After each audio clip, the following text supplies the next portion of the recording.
In round 8, Quins proved they're the comeback kings at Wasps. Kings of the draw, London Irish make their own improbable comeback at Saracens. Newcastle earn their first ever Premiership win at Exeter. And guess what? Leicester Tigers win again. All this and more on this week's episode of Gallagher Premiership Rugby's The Lowdown.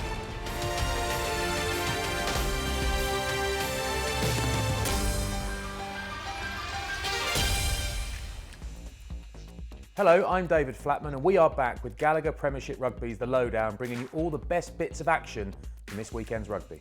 There's a few bits flying around this week. It's November, which of course means it's Movember. Lots of the players in the Gallagher Premiership are going to be growing horrible and some gorgeous moustaches that look like rat backs.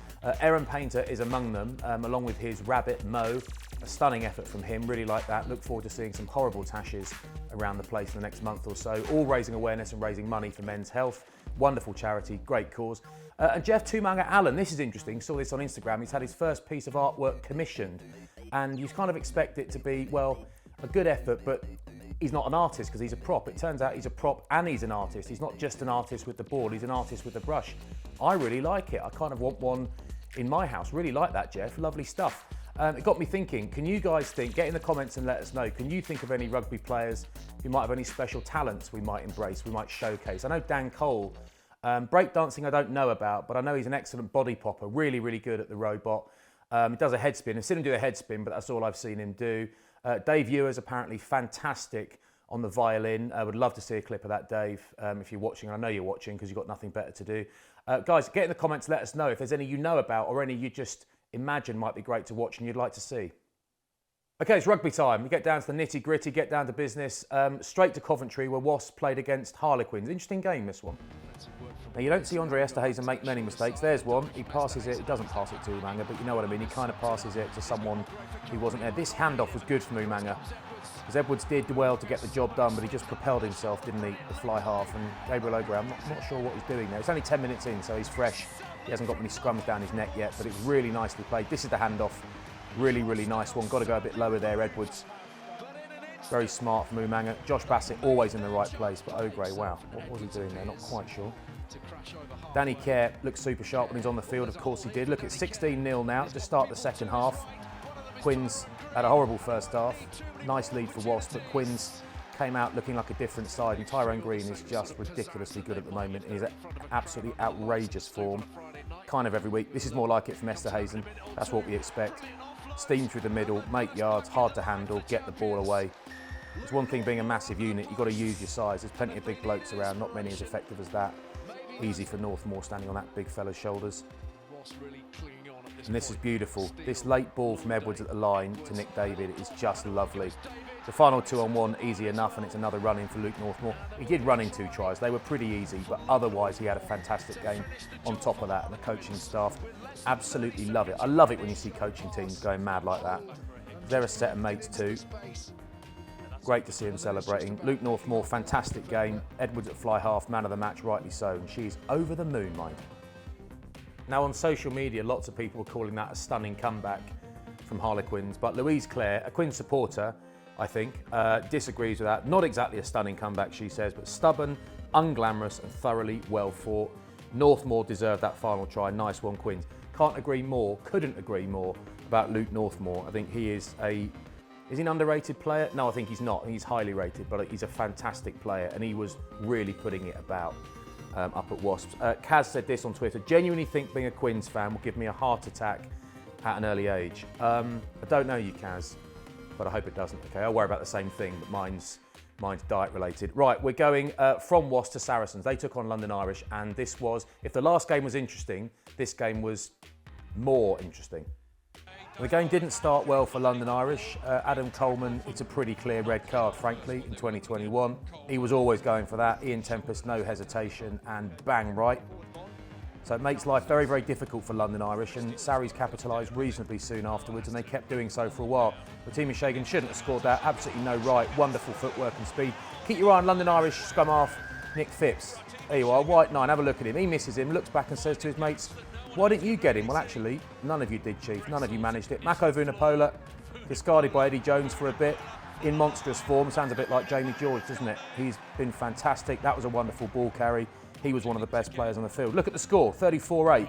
Carl Rowe goes through, absolute wheels. Still shouldn't have any right to score from there, but still does.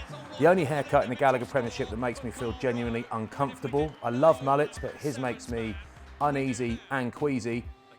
Ollie Haskell-Collins, that's outrageous in the outside channel. Really, really difficult to defend. Nick Phipps was everywhere. He looks knackered. He's blowing after this try. Have a look at this. Absolutely knackered. He was everywhere against Sarries. And just when you think London Irish couldn't come back, they can. Carl Rowe's there again. Incredible comeback with 14 men from London Irish. A significant result should this kick go over Rory Jennings, and it does. What a touch of class that kick is. Wonderful, wonderful shot. Wonderful comeback from London Irish. You don't often see draws celebrated like that. Social media, how about this? All Things Rugby said this in reply to Saracens. 34-8 with 18 minutes to go against 14-man London Irish, and we end up conceding 26 unanswered points. Those are facts. Unforgivable performance from fringe players. So many individual errors. Serious questions need to be asked of management. Mass subs all at the same time. Really, really poor. Mate, cheer up. Okay, you didn't lose. It was an awful final quarter against 14 men. I think the Saracens management, I think the Saracens academy system, the players coming through, the young players, the fringe players, are in a pretty good place. This wasn't a great 20-minute period, I'll grant you that, Chief, but unforgivable. Cheer up, mate, it's a bit of sport. Sarries are a club in a decent enough spot, I would say, that they're probably favourites to go and win the league if Leicester aren't. So I think things aren't quite that bad. Phil Paul said this, an incredible team spirit, London Irish fan, that keeps on working hard together. It would be cracking not to have to live the roller coaster of an Irish game, but it certainly is a ride. Phil, I'm not a London Irish fan, I'm a neutral. I love watching London Irish because you have absolutely no idea what's going to happen. This game was dead and buried. It's the sort of game that if you weren't a pundit and it wasn't your job to watch it, you'd probably turn it off after 50 minutes and go and walk the dog a bit early and beat the dark, wouldn't you? But what a comeback, absolutely fantastic. Really enjoyed watching it. Two completely different reactions at the end to the draw. One team devastated, one team looked like they won the World Cup. Fascinating stuff, hell of an effort from London Irish. Carl Rowe, absolutely rapid. Really, really sort of disturbing lid. Right, up the M1 to Leicester as they wanted to go 8 from 8 and Bath were trying to go 1 from 7. Tough gig. A lovely start from Bath as Tom Dunn, ever the committed ball carrier and tackler, brings out a beautiful piece of skill. He had a baby at the weekend, well his wife did, had a baby. Congratulations Tom Dunn.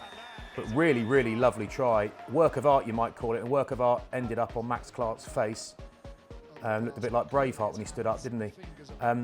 This last offload was nice as well. Max Clark's been playing really well these last couple of weeks since he came into the team. Up at Quins a couple of weeks ago. Danny Cipriani, this is just one of a couple of high kicks he put up, but he did cause Leicester Tigers some trouble. Freddie Stewart, of course, playing for England at Twickenham, did cause Tigers some trouble. Ultimately, if you look at Bath's defensive line in this instance, as Matt Scott steams through, it's well taken. He's a powerful bloke. It's a nice ball at the line. You couldn't really call it a defensive line. It's a load of players kind of looking a little bit disjointed, hoping somebody makes the right hit. Leicester steaming on, Bath defending hard, and somebody spots an opening down the left, and the pass that is given is wonderful, and it's not the one you might expect. To be fair, had Wigglesworth passed it to Nemani Nandolo, he was scoring as well. It's a really nice missed pass, really nice finish, but second time around, Leicester Tigers don't go so easy into the night. Really, really nice drive, really powerful, effective weapon for them. And have a look at Joe Hayes, he absolutely loves it. Either that or he's got an electric shot. I think he loved it. Yeah, Leicester didn't quite look as dominant as they have done for the last few rounds, but they still scored 40 points, right? It's a very, very effective team. It really helps that Eddie Jones hasn't picked George Ford because he's in outrageous form. But yeah, I think Bath actually put up a really good show on Friday night, and the scoreline perhaps doesn't reflect how close that game felt to watch. John Boy 1981 thinks the same on Twitter. Think Bath gave a better performance than the scoreline tells. Relentless pressure at the end. No idea how Bath are bottom. They got some real talent. Can't help but think they're only a few pieces of the jigsaw away from bouncing back. They will hope you are right, John Boy. And Tim, a Leicester Tigers fan, says, great game. Always good to beat the old foe. Feel a little sorry for Bath. They are where we were a few seasons ago. And that's exactly the point, isn't it, Tim? Not all teams, but most teams go through these phases, and actually things can turn around. And if you're a Leicester Tigers fan now, you probably almost can't remember when you were struggling that badly. You almost can't remember the season that you would have been relegated, but things can turn around. Things can not fix themselves, but they can be fixed. But Bath need something. They need something to change. They need something to click, because this run of results is a horrible one. Right, we're going all the way down to the West Country, where Exeter Chiefs welcomed Newcastle Falcons, who had never won there in their history, right? I think you know what's coming. But before they got there, it was a 17-hour bus journey. I think it's 17 hours or 3 weeks. Either way, it's a long way apart. Really good start from Newcastle. Nice maul, not terribly glamorous, but guess who scores it? George McGuigan. He's your first choice Newcastle hooker. The second choice, Jamie Blamire, of course, playing for England at Twickenham. Work that one out. They're both class. Either will do. George McGuigan, certainly a classy player, as is Mike Brown. At the grand old age of 24, he's absolutely still got it, still beating defenders, still turning bobbling balls into line breaks. Top of the range operator. And Devoto, that was nice, just fading away before the ball arrived. Joe Simmons playing at 15. Looked good. Exeter weren't cooking, it has to be said. It did help when Sam Simmons came on. His acceleration is a joke, his footwork is a joke, and he's hard to deal with. Newcastle, though, stuck to the task and stuck to it hard. A very, very good team. This wasn't all about Exeter Chiefs not quite being on it. It was about Newcastle Falcons being very, very hard to play against at the moment. They defended hard, defensive set after defensive set. I think that's what you call them these days. Basically, loads of heroic tackles and effort. Really, really outstanding effort from Newcastle Falcons to turn the ball over here, where Exeter Chiefs are traditionally so strong. But that wasn't all. They weren't done. Really, really clever play. Van der Vault, dummies right, goes left, and Stevenson, he's been playing a lot of centre, been playing a lot of 13 this season. Absolutely rapid on the wing, reasonably easy finish, but that's a training ground move, I think they call it. Scored by the man they call Booner, because he loves a curry. I was kind of hoping there was a more interesting explanation for his nickname. Apparently, he just loves a cuzzer, don't we all? Great win for Falcons. On social media, Jim Jerry said, always keen to defend X, but I'm sorry, that's really not good enough today. A lot of work is needed from now until the next Prem game at the Rec. Are we really going to settle for being a mid-table team that easily? That's how we're looking. I don't know, Jim, if they're settling. I don't think there's a lack of effort. I think if you got heart rate monitors on the boys, they'd be flat out playing as hard as they could. They're just not quite at it, and they're playing against really good teams that are at it and are really on it. And Newcastle, their players know where they're meant to be all the time. Brilliantly coached team, very, very confident team, relaxed team in the defence and with the ball. They're a good side. Equally, yeah, Exeter are not quite on it, has to be said. Luke Edwards said this on Twitter, not bad for a team the pundits said it's hard to see where their wins will come from. Makes a change from being relegation favourites, I suppose. Good news for you, Luke, there is no relegation this season. I'm sure you knew that. And in terms of the pundits saying that, I didn't hear any pundits saying that. And I'm sure some did. I know you're not making it up. I didn't hear them. I think we all knew that Newcastle were going to win a few games. We didn't necessarily think 8 weeks ago they'd win this game. But Exeter aren't quite there. Newcastle are doing really, really well. Difficult team to play against. So yeah, they're going to win a lot more games this season. Right to Manchester, AJ Bell, where Sale played Northampton Saints. On the one hand, the positive hand, a really, really nice start for Sale Sharks with a rampaging Aka van der Merwe scoring from first phase, straight from the front of the line out. For Northampton, on the other hand, really poor start, really poor defence. Look how easily they're pushed out the way. They're conned into that. It should never be that easy to score, really, from anywhere, especially not a line-out where your defence is at its most organised. Sale were dominant. They were turning ball over in midfield. They were nicking the ball. They were playing with Northampton Saints in attack. AJ McGinty kind of doing what he wanted on the night. This one didn't quite work out for Byron McGuigan, but it went close. Took a TMO to have a look. I always worry about the old elbows in situations like that, but he's all right. He's inked it up, so he's indestructible, we hope. This worked out slightly better. Marlon Yard, safe as houses. Awkward little wait for that ball. Sort of one that I look and think is terrifying. That I definitely would have dropped that, but he's safe as houses. And John O'Ross, just finishing things off, gives his mate Dave Ribbons a nice slap on the chest to let him know, yeah, dominated you, Chief. That's a dominant contact. John O'Ross was fantastic all night, as usual. And it was up to AJ McGinty just to stick the nail in the coffin on a lovely night for Sale Sharks in rainy Manchester, and a night of abject misery for Northampton. Frankly, we're never quite in it. Jason Robinson was tweeting a video of the weather on Saturday night from the AJ Bell, and it was absolutely hanging.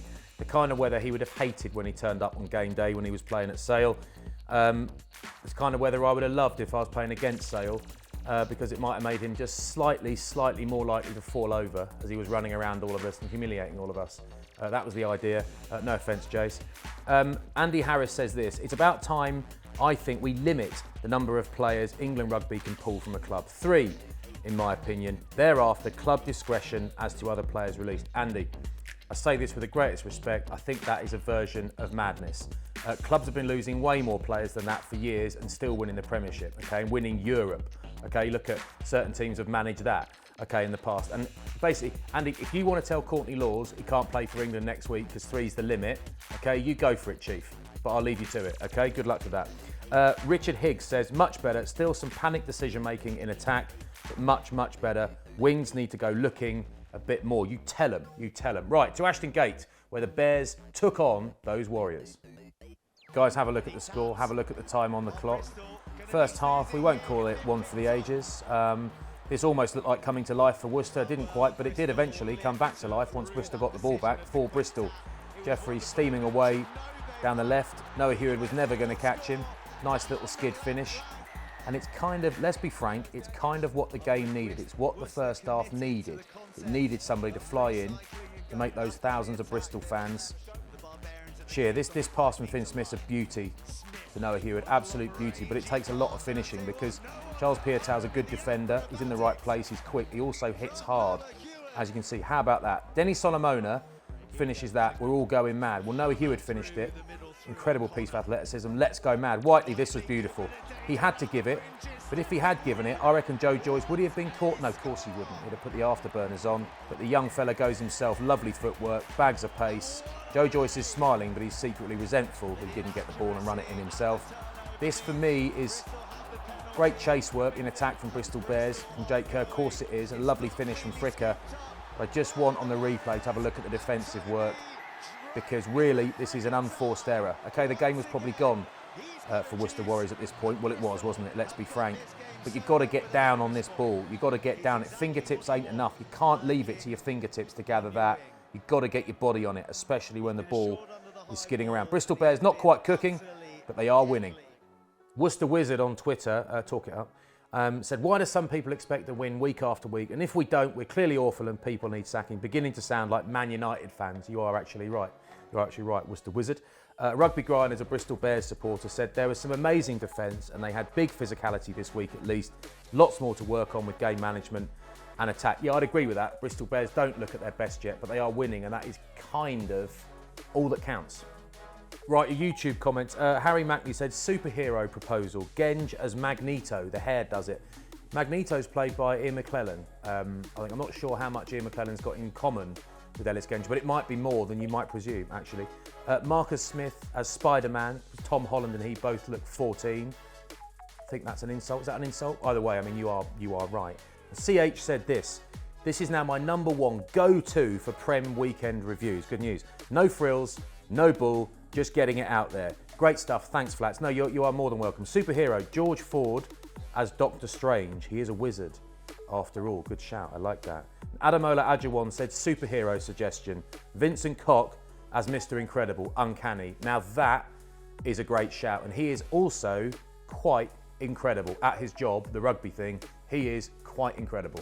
And that is it for this week, and indeed for about 3 weeks. Well, no, exactly 3 weeks.